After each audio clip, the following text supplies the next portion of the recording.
Welcome to NTD Evening News. Our top story tonight, President Trump firing the chief of labor statistics after steep revisions to jobs numbers.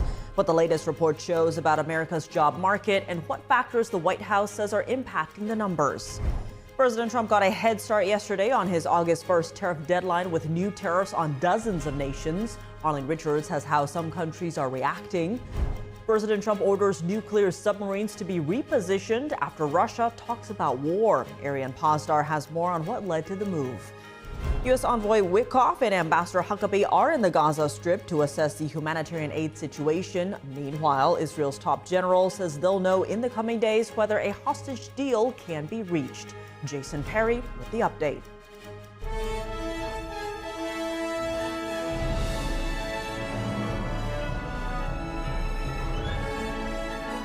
This is NTD Evening News, live from our global headquarters in New York City. Here's Tiffany Meyer. Good evening, and thank you for joining us tonight. Faking jobs numbers, that's what President Trump is accusing the chief of labor statistics of doing as he orders the firing of the Biden appointee. But Democrats say the move is unjustified. Joining us now live is NTD's White House correspondent, Iris Tao. Good evening, Iris. Tell us more about the firing and today's jobs numbers. Good evening to you as well. President Trump on Friday says he's firing Erica McIntyre, who was appointed back in 2014 by President Biden to lead the Bureau of Labor Statistics. And President Trump is now accusing McIntyre of faking jobs numbers, and that's after a weaker than expected jobs report was released today. He's further accusing her and the Bureau of manipulating numbers for political reasons, citing two major upward revisions made back in August and September of last year before the election. Here's what President Trump told reporters tonight. Watch. If you look at before the election, the same kind of thing happened. And I think you'll see some very interesting information come out. But you have to have honest reports. And when you look at those numbers, or when you look at just before the election, and then after the election, they corrected it by 800,000 or 900,000 jobs, yeah, I would say so. New data released today shows that the U.S. economy added 73,000 jobs in July, which is a downturn from major job numbers released in the past 2 months. Meanwhile, also revised the jobs numbers for the previous 2 months in May as well as June, bring the numbers down by over 250,000 jobs in total. The White House is dismissing concerns and saying that the loss of jobs mainly stems from, for example, a reduction in the number of foreign-born workers as a result of stronger immigration policies. Watch. Since the president took office, of over 1 million foreign-born jobs, whereas American jobs have replaced those. That decline in foreign-born jobs, creating jobs for American workers, is ultimately going to show up in some sense in the economic data. And But Democrats are now criticizing President Trump for his move of firing the labor statistics chief. Here's Senate Minority Leader Chuck Schumer speaking on the floor today. What does a bad leader do when they get bad news? Shoot the messenger. That's just what happened with the head of the Bureau of Labor Statistics. The Labor Secretary, though, is defending the president and hailing his move today. She says that a recent string of major revisions by the department is raising concern about the decisions made by the Biden appointee. She further adds that Trump's move is to ensure that our numbers, especially when it comes to jobs, are accurate, fair, as well as not manipulated for political reasons. Back to you. All right, Iris, thanks for those updates. President Trump made some extra trade deals before his August 1st deadline, but new tariffs will go into effect in 1 week's time on countries that failed to meet the deadline. Leaders from impacted nations expressed mixed emotions over the deals and the changes. NTD's Arlene Richards has more on the action and the reactions.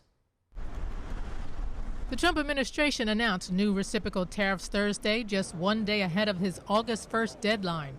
The changes will go into effect next week on August 7th. Of our 18 major trading partners, 2/3 of those trading partners have a deal.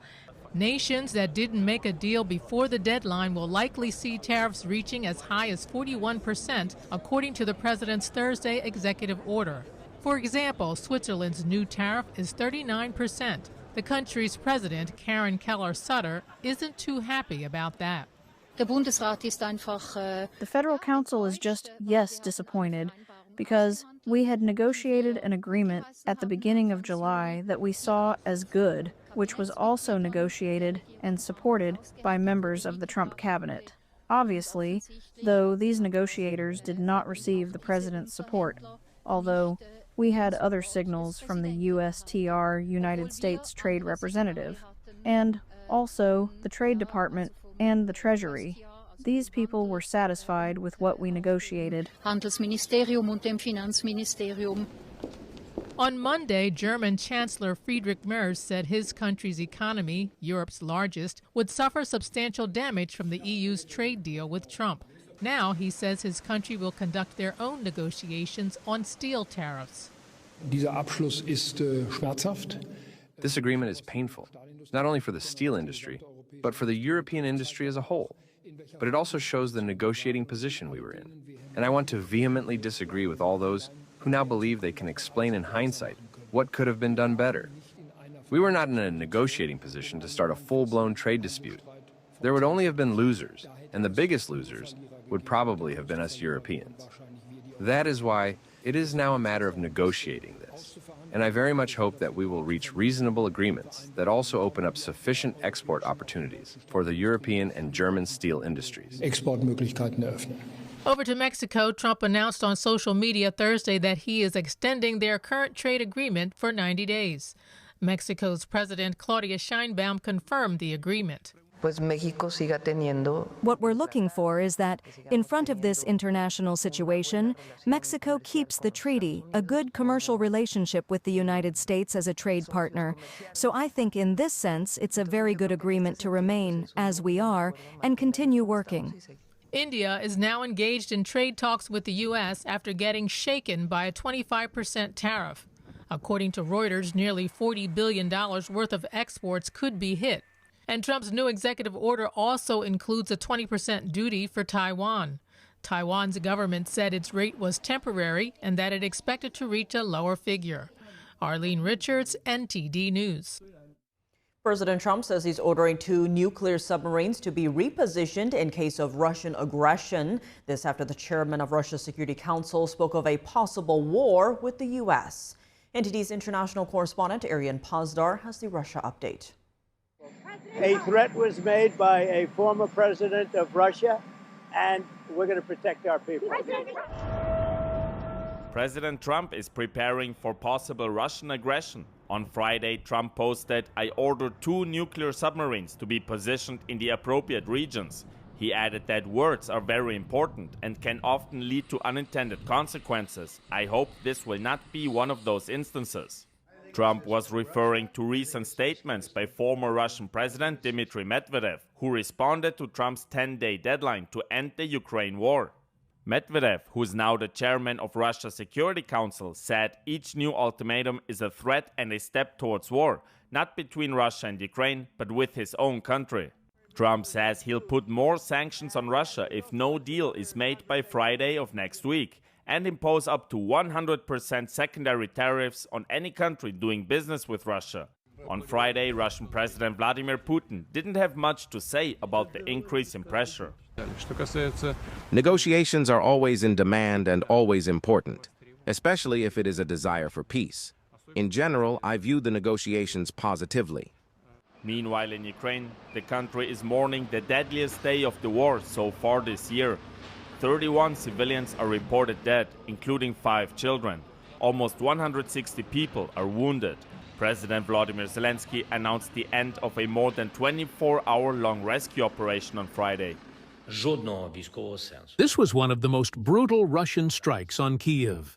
There was no military purpose at all. Some Ukrainians say they support Trump's increased pressure on Russia. There is a lot that the United States can do to influence Russia. Whether Putin will listen to it, I do not know. Zelensky is also calling on Western allies to impose more sanctions on Moscow. Arian Pastar, NTD News. In the Middle East, U.S. Special Envoy Steve Witkoff visited the Gaza Strip today for a first-hand look at the humanitarian situation in the territory. Meanwhile, Israel's top general says they'll know in the coming days whether a deal to release the hostages can be reached. NTD's Jason Perry has the details. Footage released by the Gaza Humanitarian Foundation, or GHF, showed residents in the Gaza Strip waving to the camera as they waited to collect food. The GHF, which is supported by the U.S. and Israel, said they recently designated women-only aid distribution sites for women and children to be able to collect the aid. And on Friday, the GHF said they had delivered 100 million meals to residents. And present at the occasion inside the Gaza Strip were U.S. Special Envoy Steve Witkoff and Ambassador Mike Huckabee. Witkoff said they spent over 5 hours inside the Gaza Strip to gather facts on the ground and meet with the GHF and other agencies. He said the purpose of the visit was to give President Trump, quote, a clear understanding of the humanitarian situation and help craft a plan to deliver food and medical aid to the people of Gaza. Huckabee reposted a screenshot of a United Nations website that tracks the UN's aid deliveries to the Gaza Strip. And the UN's tracking information showed that over 80% of the aid they have tried to deliver inside the Gaza Strip since May has been intercepted, quote, either peacefully by hungry people or forcefully by armed actors. Meanwhile, President Trump on Thursday said the U.S. had given $60 million to help get food into the territory. And we gave it to people that in theory are watching over it fairly closely. We wanted Israel to watch over it. Part of the problem is Hamas is taking the money and they're taking the food. Multiple countries continue to transport humanitarian aid to the Gaza Strip as well. On Friday, Germany, France, and Spain joined the list of countries who recently began airdropping aid into the territory. Spain said they also brought 13 Palestinian children from the Gaza Strip to Spanish hospitals for urgent medical treatment. Since the war began, Israel said they had helped over 38,000 Gazans, 80% of them children, along with their escorts to receive medical treatment in other countries. And in another development, Israel's chief of the general staff said he thinks they'll know in the coming days whether a deal to free the hostages will be reached. And he said, quote, if not, the combat will continue without rest. And on the same day, sirens sounded across Israel as the country reported intercepting another missile fired from Yemen. The Houthi terrorist group in Yemen has been firing missiles at Israel, saying it's in support of Palestinians in the Gaza Strip. Jason Perry, NTD News. The Senate will be working past its scheduled August 1st recess to address a backlog of nominations forced by the obstruction of Democratic lawmakers. Our Washington correspondent, Luis Eduardo Martinez, has the details on the story. Are important jobs in the government that are currently standing empty 8 months now into this president's term because Democrats have dragged out the confirmation process and denied President Trump the courtesy that Republicans and Democrats alike in the past have extended to previous presidents. The Senate was supposed to go on recess this Friday, but there is a backlog of over 150 civilian nominees pending confirmation in the Senate's calendar. At the rate the Senate is confirming this administration's civilian nominees, there will be potentially hundreds of them that won't even get to their jobs by the end of President Trump's term in office. This isn't sustainable. We can't keep on this track, Mr. President. This has got to change. And it will change. Either Democrats are going to play ball or we're going to figure out a way to change it. Senate Majority Leader John Thune is considering changing the Senate rules to allow for a simple majority to confirm these nominations or to vote on a package of nominations bundled together. The Democrats learned nothing from the November election. They lost at the ballot box. They have lost on the floor of the House and the Senate. They are losing in the courts, and they feel like they've got one thing left, and that is obstruction. By this time during President George W. Bush's first presidency, the Senate had confirmed 192 civilian nominees by unanimous consent or voice vote. By this time in Obama's first term, some 209 civilian nominees were confirmed by unanimous consent or voice vote. Thus far, Trump has had 0 nominees confirmed this way during his second term. They have forced us to burn valuable floor time during which we might have taken up other important bipartisan matters. The Senate will at least work through the weekend to vote on nominations and appropriations. The Senate Appropriations Committee has so far passed 6 bipartisan appropriations bills, and Republicans are ready to consider a package of appropriations bills and have a floor process. And there have been some encouraging signs that some of my Democrat colleagues are ready to come to the table on this. There are some 1,200 executive nominations that require Senate confirmation. Some have suggested that these are too many for Congress to manage and also attend to its other duties. Reporting from Washington, D.C., Luis Eduardo Martinez, NTD News. The Corporation for Public Broadcasting, which funds NPR and PBS, will begin to wind down its operations. This comes as the organization loses federal funding. An appropriations bill for fiscal year 2026 passed by Congress excludes funding for CPB for the first time in more than 5 decades. The private nonprofit corporation was authorized by Congress in 1967. It supports more than 1,500 locally managed and operated public television and radio stations nationwide. CPB President and CEO Patricia Harrison said, quote, "We now face the difficult reality of closing our operations. Most staff positions will conclude at the end of next month. Final operations will shut down by January 2026. Newly declassified documents are reviving long-standing questions about the Trump-Russia investigation following the 2016 election. Could we see more investigations or even charges? Hear from Zach Smith, senior legal fellow at the Heritage Foundation, tonight on Capitol Report. He breaks down what's in the Durham Appendix and why he believes it paints a troubling picture of double standards. That's at 7 p.m. Eastern. Coming up, labels on opioid pain medications are now required to highlight the risks of long-term use. The change is part of the FDA's efforts to combat the opioid crisis. Jason Blair reports. And more online protections for young people. YouTube says it'll begin using artificial intelligence to verify the ages of its users. David Lamb has the details when we come back.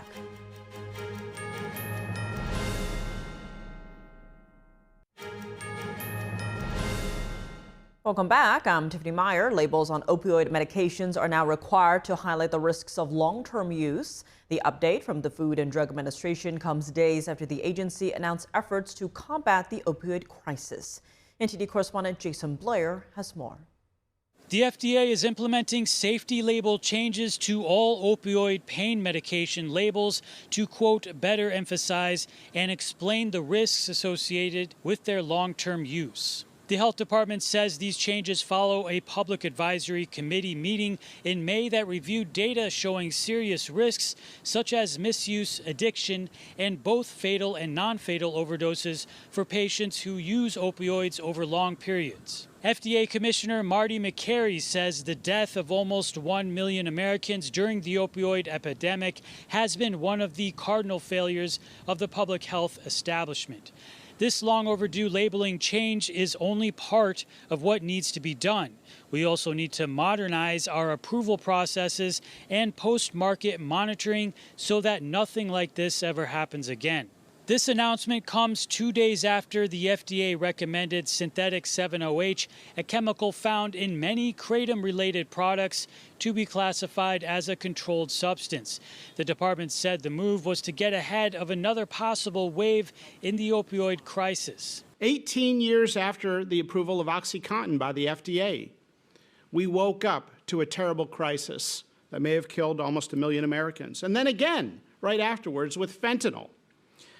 We have a history of being asleep at the wheel. The health department also announced that Susan Menares was sworn in as the new director of the Centers for Disease Control and Prevention. HHS Secretary Robert F. Kennedy Jr. says, "I have full confidence in her ability to restore the CDC's role as the most trusted authority in public health and to strengthen our nation's readiness to confront infectious diseases and biosecurity threats." And in other news from the White House, I'm pleased to announce that we're officially restoring the Presidential Fitness Test and the Presidential Fitness Award, and it's going to be a very big thing. President Donald Trump, along with several athletes, including Kansas City Chiefs kicker Harrison Butker, announced the return of the presidential test. The annual test is for students and consists of several exercises measuring strength, endurance, and flexibility.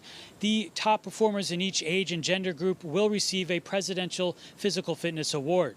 The physical fitness test was first introduced in 1966 by President Lyndon B. Johnson.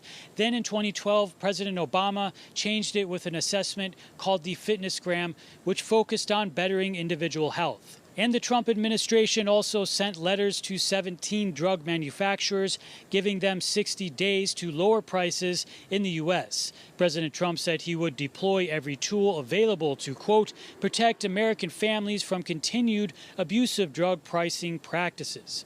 In the letter, President Trump says, right now, brand name drug prices in the United States are up 3 times higher on average than elsewhere for the identical medications.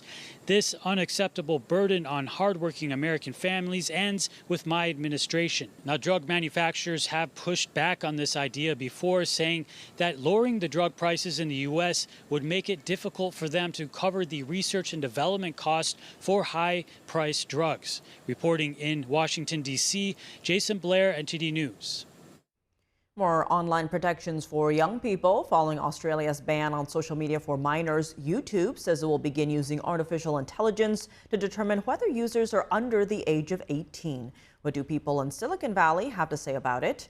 NTD's David Lamb finds out. Major changes to how people will use YouTube. While many locals in Silicon Valley support the safeguards that tech companies are implementing for minors, yeah, I think overall that's good. I think there definitely needs to be protections in place for younger kids that are more impressionable.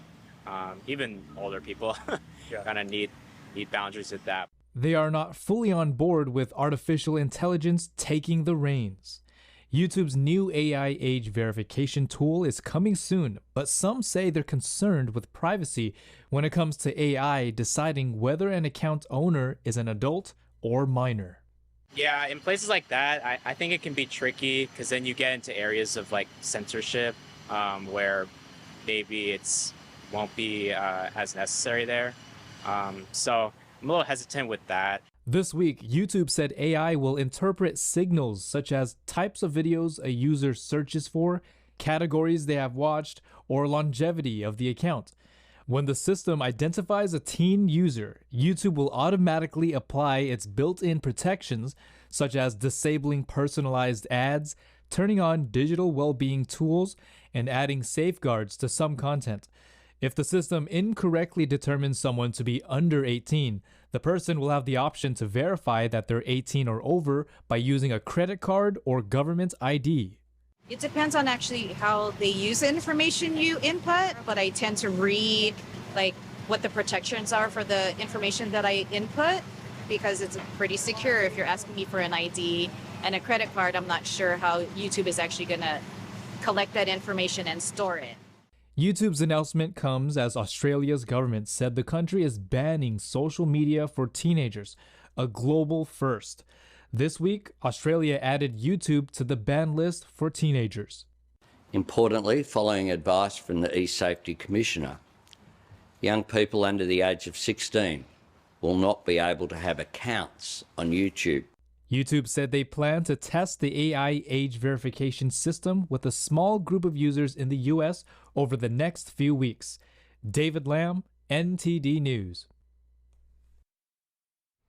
Coming up, the Canadian Prime Minister says he's disappointed after President Trump raises the tariffs on Canadian goods from 25% to 35%. What's next for U.S.-Canada relations? Author Anders Kaur writes in an opinion piece that the two allies should work together to counter communist China. He joins us to discuss. And does Britain's equality law have unintended consequences? A report warns that instead of stopping discrimination, equality law can make it worse, impacting workplace culture and free speech. Malcolm Hudson reports from London when we come back.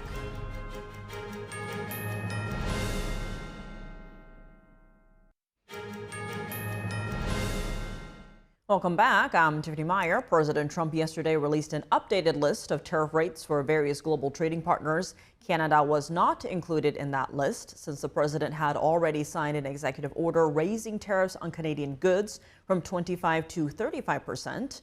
Unlike the tariffs on other nations, which are mostly set to kick in on August 7th, Canada's took effect immediately today. Products under the United States-Mexico-Canada agreement continue to be exempt from the tariffs. Canada's Prime Minister Mark Carney said in a statement on X today that his government was disappointed but remains committed to the USMCA. Joining us now is Anders Core, principal at Core Analytics and publisher of the Journal of Political Risk. He's also the author of the book, The Concentration of Power, Institutionalization, Hierarchy, and Hegemony. Anders, thank you so much for joining us. Great to have you. Now, Canadian goods that qualify under USMCA account for around 90% of the goods entering the U.S. and those still enter duty-free. Given that, how are you reading this higher tariff rate on Canada? Some are calling it a lot of bark, but not much bite. I think that's true. Nevertheless, I mean, Canadians are not happy, obviously, to have an extra 10% tariffs on things like steel, aluminum, cars.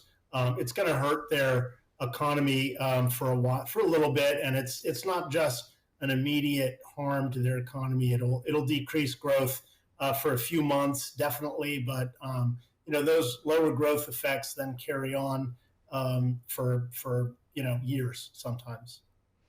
Now, the White House said the reason for the higher tariff rate was due to Canada failing to cooperate in curbing the ongoing flood of fentanyl into the U.S. Now, you have a recent piece out arguing that the U.S. and Canada shouldn't be playing the China card against each other, but should work together to counter the China threat. Talk to us about that. Absolutely. I mean, the fentanyl issue is certainly one, and my Canadian sources do argue that there is still some fentanyl coming through from up there. But compared to Mexico, for example, the amount of fentanyl that gets through the Canadian border is 1 to 500 ratio. So it's really quite a bit less. And I don't really think the fentanyl issue at this point is the main issue, else we would be tariffing Mexico at a much higher rate. Now, expanding on that, though, given the long history between these two countries, that is the U.S. and Canada, what do you see as the long-term fallout from these economic moves against Canada?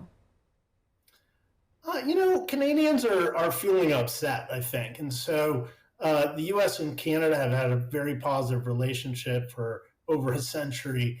And, Canada's a relatively small country when it comes. I mean, it is a G7 country, so it's a major economy, but relative to the United States, it's a pretty small country.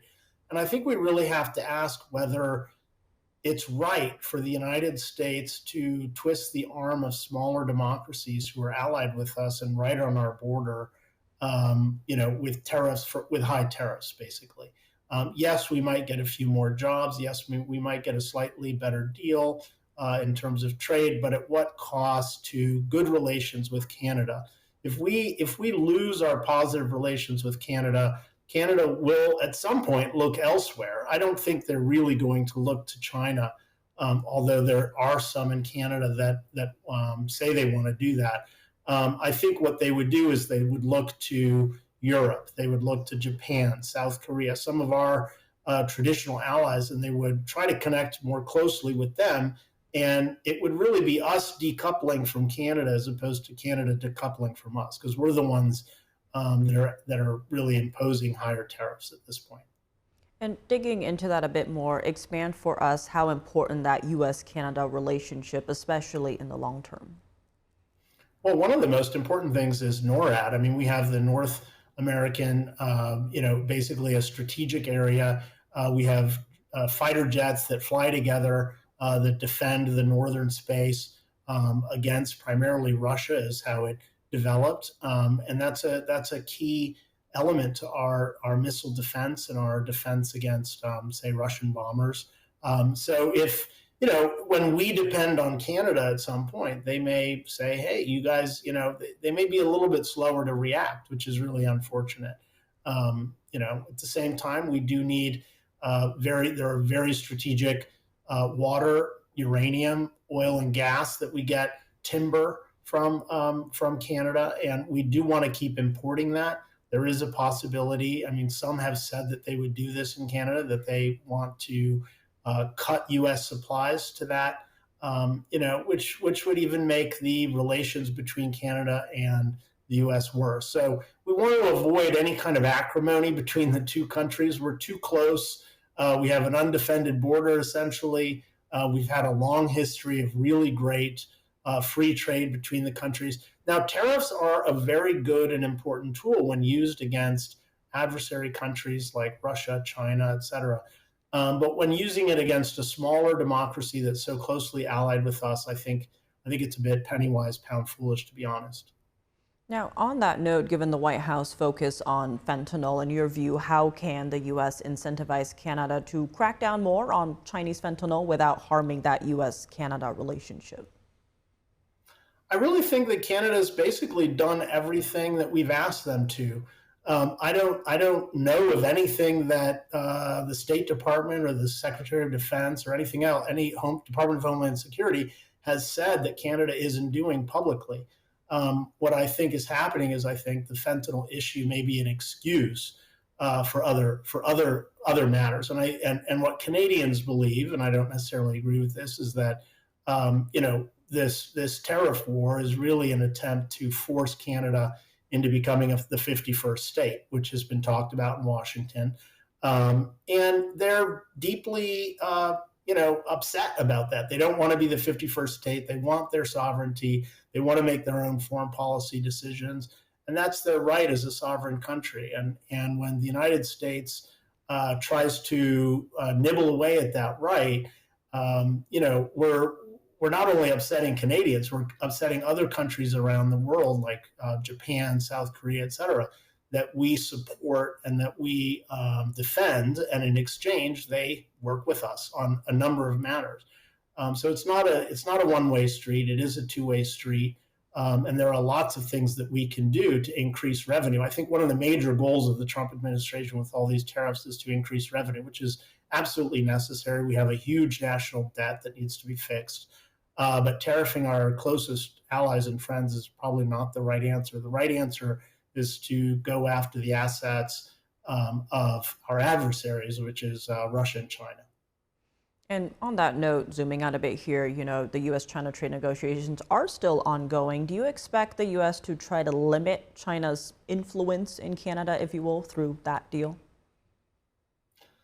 That's a great question, and I certainly think we should be trying to limit China's influence in Canada, and the first step to that, of course, is friendly relations with Canada. We don't want Canada going to China in order to sell their steel, aluminum, cars, timber. Of course, China has plenty of steel, so it's not going to be buying it from Canada, but we don't want Canada to go to our adversaries and sell to them. We want Canada to have a very close relationship with the U.S., both militarily and economically, because they're so close. We have to have good relations. Well, Anders Core, as always, thank you so much for joining us. Thank you. A lawyer and an activist warn that a British law seeking to stop discrimination has unintended consequences. They say it encourages people to judge others based on group identity and not based on character, with a secondary impact on workplace culture. NTD's international correspondent Malcolm Hudson has more for us from London. Could laws that aim to reduce discrimination end up achieving the opposite result and even have knock-on consequences, such as hindering a nation's economic potential? A new report by the campaign group Don't Divide Us says the answer to these questions is yes, and argues that the UK's Equality Act is not fit for its stated purpose. The Equality Act 2010 aims to reduce discrimination by giving protections to certain personal characteristics of individuals. For example, based on their race, religion, sex, or if they are disabled or not. But equality and human rights lawyer Anna Lutfi says this runs counter to the principle of equality. What it means is that equality is no longer equal treatment, fair treatment to everybody, regardless of skin colour, if we stay with the race example, but it's actually been transformed into an ideology that you have to treat people differently. The report audited records from just over 5,500 employment tribunal cases brought forward on the basis of race discrimination between 2017 and 2024. It found only 281, that's 5%, of race discrimination claims have been upheld in employment courts. While that number is low, it highlights a deeper cultural trend. Director of Don't Divide Us, Alka Segal-Cuthbert, said it encourages people to change how they see themselves. This is a really worrying bit. We come to identify ourselves primarily by our ethnicity, primarily by our skin colour, not by our actions, our thoughts, what we say, what we do, our professions, how we, our friendship circles, or our interests that bring different people together. No, it's purely by our skin colour. It's a shift away from judging people based on the content of their character and instead judging by their group identity. What that means in the workplace is that telling jokes, asking somebody, what did you do over Easter weekend, counts as a microaggression. She said this actually happened in a tribunal case. The argument went like this. Not everybody celebrates Easter, so how dare you come in and ask about an Easter weekend when that could be aggressing somebody who's not a Christian. She said this attitude creates fractures in the workplace. People are worried that what they say could be interpreted as problematic, regardless of how innocent the intention or comment. This impacts people's ability to speak freely. The British government is currently consulting over if it should introduce a new Race Equality Act. It would seek to strengthen the provisions in the current Equality Act. Lutfi said it's a wolf in sheep's clothing. Race has become a massive strategic way for big corporations and state actors to increase their control of individuals and to justify whatever it is they want to justify in the workplace and elsewhere. But it's clearly not something that the ordinary man or woman on the street needs. The report recommends a legal review into the Equality Act to find aspects which are incompatible with the principle of equality before the law, and eventually repeal the entire system of codified protected characteristics enshrined in the Act. Malcolm Hudson, NTD News, London. Coming up, President Trump is bringing back the presidential fitness test in public schools. How do Americans feel about it? We speak to people at the National Mall in D.C. to find out. And in the NFL, one of the league's best players wants out of Dallas. Dave Martin joins us to discuss when we return.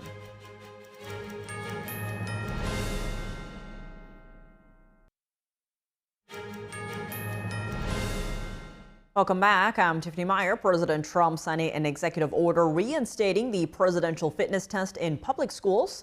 Are parents and students on board with the decision? NTD's Sam Wong was out on the National Mall in D.C. to hear from the people.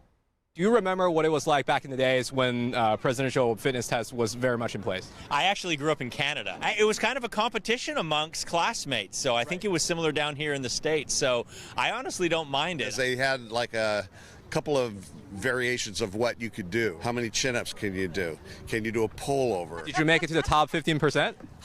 I don't think so. Did you ever get the award? No, I didn't, but I remember the tests were very diverse, so there were lots of different ways for kids in some ways to succeed in some ways and not in others. I remember getting the Presidential Fitness Award 2 years in a row signed by Ronald Reagan back then. And it meant nothing to me then, means nothing to me now, because it does not impact the quality of education that these children are receiving.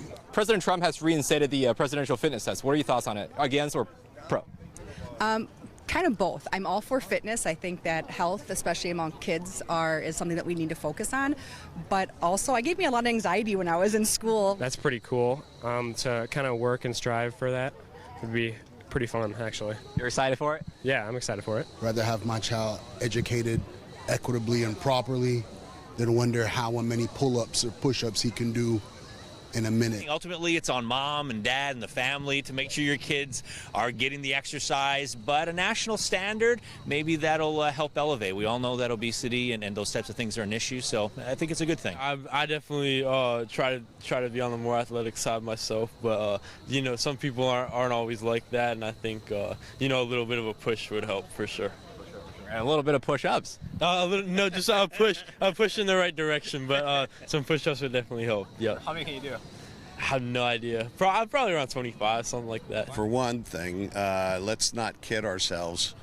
Kids are a little fat and weak. not talking to you. And just at least we'll know where we're at. Do you think there should be a certain requirement in PE class for every kid to pass? Like, do you think there should be a threshold? Yes. And tell us why. Because everybody needs to exercise. Do you want a presidential fitness award? Yes.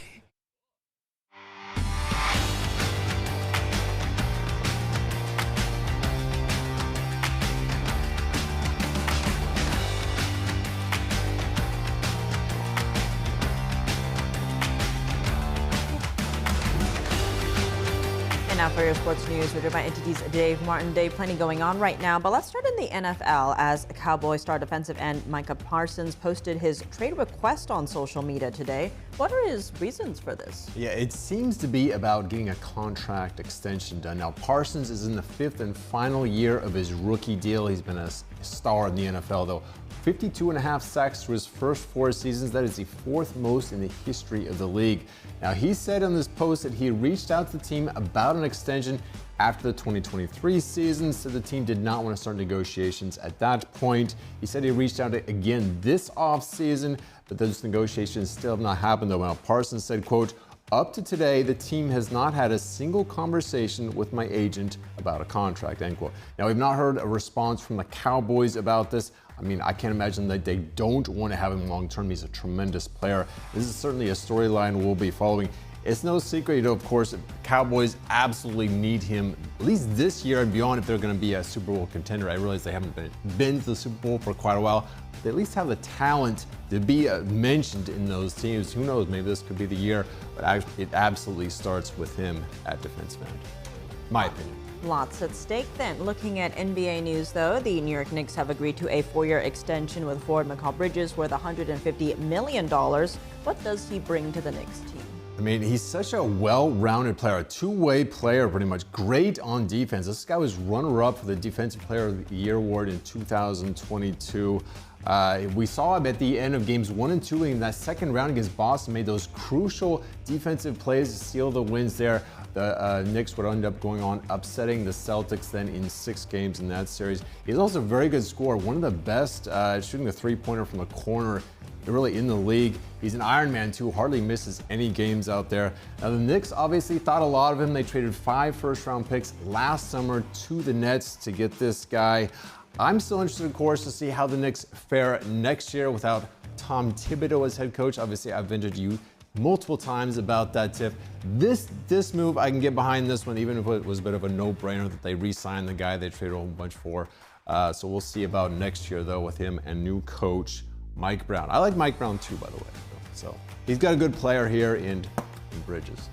All right, so you're excited. Shifting gears to baseball, though, the league has chosen historic Wrigley Field in Chicago to host the 2027 All-Star Game. Yeah, the second oldest ballpark in baseball is going to hold its 4th All-Star Game. That ties it with the old Yankee Stadium and Cleveland's old Municipal Stadium as most All-Star hosts of all times. Now, generally, the All-Star Game, it's only reserved for those teams who usually get a new stadium or renovate their old ones. I don't think anyone wants them to tear down Wrigley Field or really alter it at all. I mean, built in 1914, it's one of those most beautiful parks. It's got that ivy all through the outfield fence, and then you've got the rooftop seating across the field, a very unique park there. A tip, I've never actually been to Wrigley Field. One of the places I definitely want to go. It's a very unique setup there, especially with that rooftop view across the street. One of the most unique parks really in baseball. So they're getting the All-Star Game in a couple years. Congrats to them. Sounds like we need to send you out into the field for that in 2027. Now, last night there were only 3 baseball games on, but the one between Atlanta and Cincinnati featured a wild 8th inning. What happened there? Yeah, that was quite a crazy inning. The game was tied at 3 runs apiece through 7 innings. Braves come up, top the 8th, score 8 runs. They think, of course, that they've blown the game open. 11-3 lead there. Only for the Reds, though, to respond with 8 runs of their own to tie the game at 11. But the Braves would go on to win in extra innings 12-11. That's just the 3rd time in Major League history that both teams have scored 8 or more runs in the same inning. I mean, baseball history goes back to the 1800s, too. So quite a game last night, but tonight, 13 more games on, including the Dodgers trotting out future Hall of Famer Clayton Kershaw. Now at age 37, the guy can still bring it. 4-2 this year in 12 starts as the Dodgers play at the Tampa Bay Rays. No NFL games tonight, though. Not until next Thursday do we get some more preseason games. So plenty of baseball games, though, to watch. It was like the baseball must have known the NFL was going to be on last night. Only 3 games last night. Tonight, full slate of games, though. They're jam-packing it tonight. Well, Yeah. Dave, as always, thanks for joining us. Well, thank you, Tiff. And that's all for today's news. For on-the-clock coverage, visit us at ntd.com/live or download our NTD app. Thanks for tuning in. I'm Tiffany Meyer. Good night.